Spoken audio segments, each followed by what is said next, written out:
السلام علیکم۔ کہانیاں میرے سنگ میں آپ سب کو خوش آمدید۔ آج کی کہانی کا نام ہے الادین اور جادوئی چراغ۔ بہت دنوں کی بات ہے، ایک لڑکا تھا، اس کا نام الادین تھا۔ اس کے دن گلیوں میں آوارہ گردی کرتے ہوئے گزر رہے تھے۔ ایک دن الادین اپنے دوستوں کے ساتھ معمول کے مطابق کھیل رہا تھا کہ اچانک ایک عجیب و غریب آدمی اس کے قریب نمودار ہوا۔ وہ ایک ریشمی چوغے میں ملبوس تھا، سر پر عمامہ تھا جس میں چمکدار نیلم جڑا ہوا تھا۔ وہ آ کر الادین کو گھورنے لگا اور پھر تھوڑی دیر بعد اس نے الادین سے گفتگو شروع کی کہ ہو نہ ہو تم فہد بڑھئی کے بیٹے ہو، کیا تم پیسے کمانا چاہتے ہو؟ الادین نے اس بات میں جواب دیا۔ تب اس دلچسپ اجنبی نے الادین کو بتایا کہ اسے صرف ایک کام کرنا پڑے گا کہ ایک سوراخ میں جا کر میرے لیے ایک پرانا چراغ لانا ہوگا۔ وہ الادین کو قصبے سے بہت دور لے گیا۔ تب دونوں نے وہاں جا کر بھاری پتھر کی سل کو ہٹایا تو اس کے نیچے سوراخ تھا جس میں چند سیڑھیاں نظر آ رہی تھیں۔ اجنبی نے الادین کو ایک انگوٹھی دی کہ وہ اسے ضرورت کے وقت استعمال کر سکتا ہے۔ الادین جو کہ دبلا پتلا لڑکا تھا، آسانی سے اس سوراخ میں اتر گیا۔ اس نے دیکھا کہ وہ ایک بہت بڑا غار تھا جو کہ زر جواہرات سے بھرا ہوا تھا، مثلاً ہیرے، موتی، نیلم وغیرہ۔ حقیقت میں وہ ایک بہت بڑا خزانہ تھا۔ الادین کافی دیر تک حیرت زدہ رہا، پھر اچانک اسے اجنبی کی بات یاد آئی۔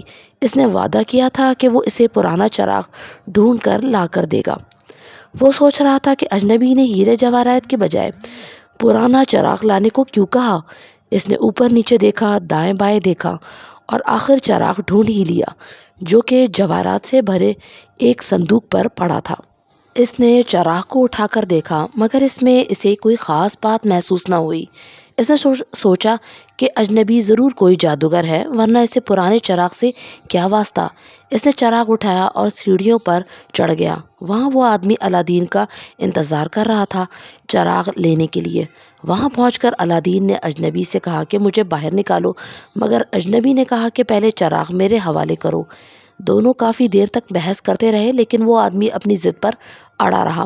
آخرکار الادین اس کی چالاکی سمجھ گیا اور واپس آ کر سیڑھی پر بیٹھ گیا اور بوڑھے آدمی نے پتھر کی سل سے غار کا منہ بند کر دیا اور چلا گیا۔ الادین بیچارہ اتنے بڑے غار میں اکیلا بہت خوفزدہ تھا۔ اس نے سوچا کہ کہاں سے کیسے نکلا جائے۔ اسے انگوٹھی کا خیال آیا جو اجنبی نے اسے دی تھی۔ اس نے انگوٹھی کو مسلا تو اچانک ایک جن انگوٹھی میں سے نمودار ہوا اور اس نے الادین سے پوچھا کہ اس کی کیا مدد کر سکتا ہے۔ الادین اسے دیکھ کر بدحواس ہو گیا۔ کچھ دیر بعد اس نے جن سے کہا کہ اسے گھر پہنچا دے اور تھوڑی دیر نہ گزری تھی کہ وہ چراغ اور انگوٹھی سمیت گھر میں موجود تھا۔ گھر واپس آ کر اس نے اپنی ماں کو ساری کہانی سنائی۔ اس کی ماں بہت خوش ہوئی۔ اس نے چراغ لیا اور اسے صاف کرنے لگی تاکہ وہ دوبارہ چمکدار بن سکے اور نیا نظر آئے۔ دوسرے ہی لمحے چراغ میں سے ہلکا ہلکا دھواں نکلنے لگا۔ تھوڑی دیر بعد وہ ایک جن کی صورت اختیار کر گیا۔ وہ چراغ کا جن تھا۔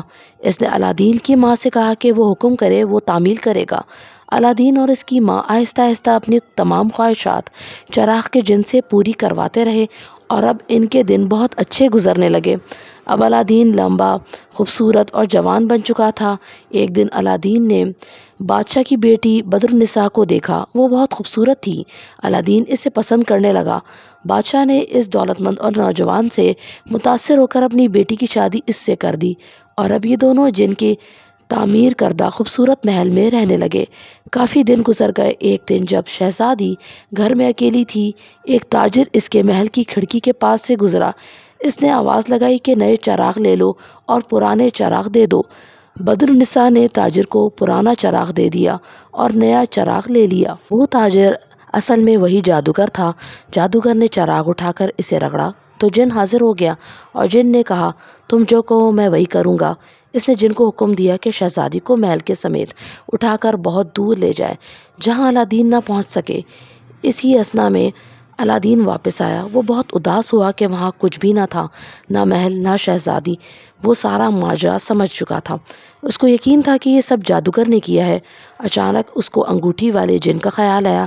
اس نے انگوٹھی کو رگڑا۔